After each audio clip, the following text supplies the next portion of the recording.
Let's talk a little bit about the fact that we still have a 100-year global pandemic going on in the United States, and many states are improving while many states are worsening in terms of the spread. We will see what effect the protests have on spread of the virus. It'll take about 10 days to know for sure. But I wanted to let you guys know something that maybe will not surprise some of you, which is that Dr. Anthony Fauci has now confirmed that Donald Trump no longer speaks to him very much, and that he doesn't speak to really any of the doctors on the coronavirus task force. Now, why wouldn't this surprise you? Well, if you know Trump, it wouldn't surprise you. But 5 or 6 weeks ago, I came to you and I said, Donald Trump is now transitioning to, we are no longer going to talk about coronavirus as a medical event. We are no longer talking about coronavirus as a medical problem. We're going to shift to, we being Trump, we're going to shift to roundtables with CEOs about how much we're reopening and how many loans we've dispersed and yada, yada, yada. Dr. Anthony Fauci on the coronavirus task force is the top infectious disease doctor in the United States. And we as a country started to see less and less of him weeks ago. Dr. Fauci now has done a number of interviews recently. And in one interview with Stat News, said something incredibly revealing, but not altogether shocking. Dr. Fauci was asked, does the president talk to you about the vaccine work often? And Fauci's answer was no.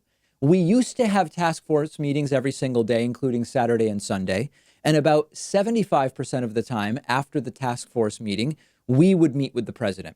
So I was meeting with him 4 times a week back a month or so ago. But as you probably noticed, that the task force meetings have not occurred as often lately.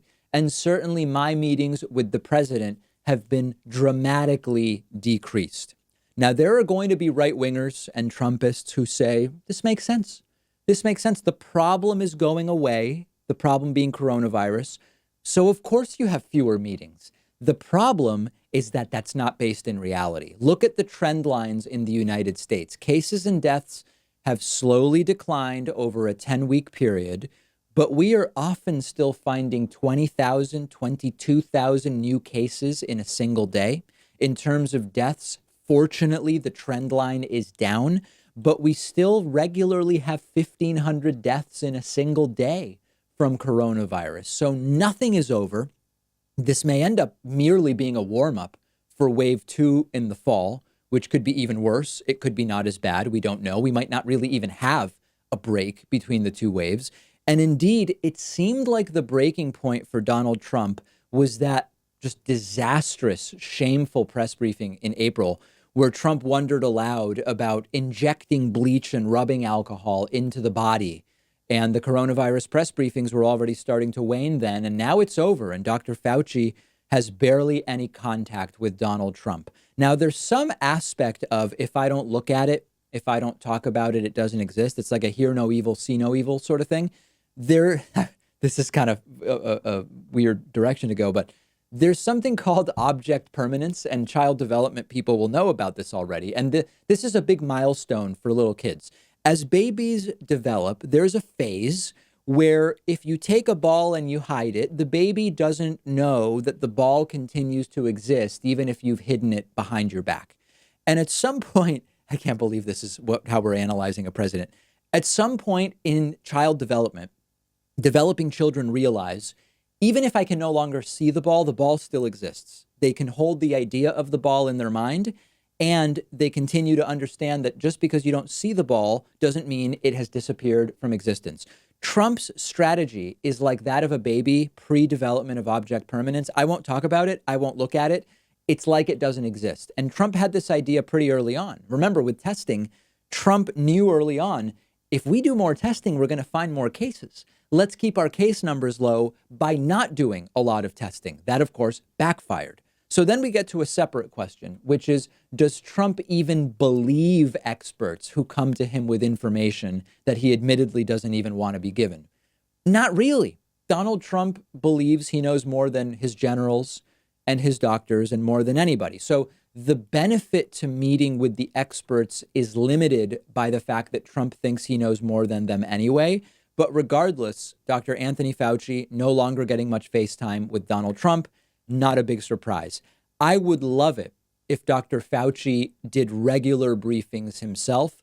I wouldn't even be opposed to the CDC being part of them, like Dr. Redfield. I know he's kind of a Trump tool, but without Trump hovering in the background, hinged forward at the hips and swiveling, as he often does during the briefings, I think Dr. Fauci and Dr. Redfield together could give us a lot of really valuable information. Birx, remains a question mark in terms of her just blind loyalty to Donald Trump. But it would be great to do it like other countries do it. Get the politicians out. Let's get a briefing from medical experts, period. We're not getting that either, unfortunately. Follow the David Pakman Show on Instagram at David Pakman Show for continued coverage of all of today's stories. And while you are there, follow my personal Instagram. Not very political. Many elements of recreation and gardening on my personal Instagram. Maybe a good respite from consistently horrible news that we are facing today. I am David.Pakman on Instagram.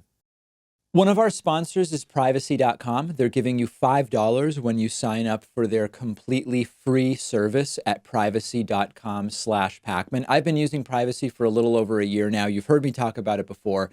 It's a lifesaver, and here's how it works. Takes just a couple of minutes to set up. Anytime you buy something online or on the phone, instead of actually using your real credit card number, the Privacy app and the browser plugin let you give each company a randomized virtual credit card number that you create out of thin air. It'll even autofill the card number with one click. And the payment is taken out of your checking account without the merchant ever knowing your real information. So this allows you to keep your banking information secure, but also to take control of your finances. You can create up to 12 of these virtual credit cards a month. You can set spending limits. You can freeze them.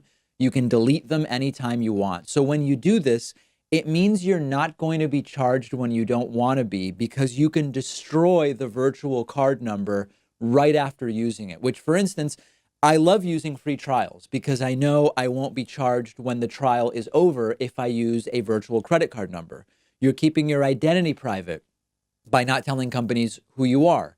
You're keeping your bank or credit card info protected against data breaches and identity theft, and it's free. There's no catch whatsoever. But if you want, Privacy also offers a $10 a month plan that gives you 1% cash back and lets you create 36 credit cards a month, and a $25 a month plan tailored more for small businesses where you can create 60 card numbers a month and much more.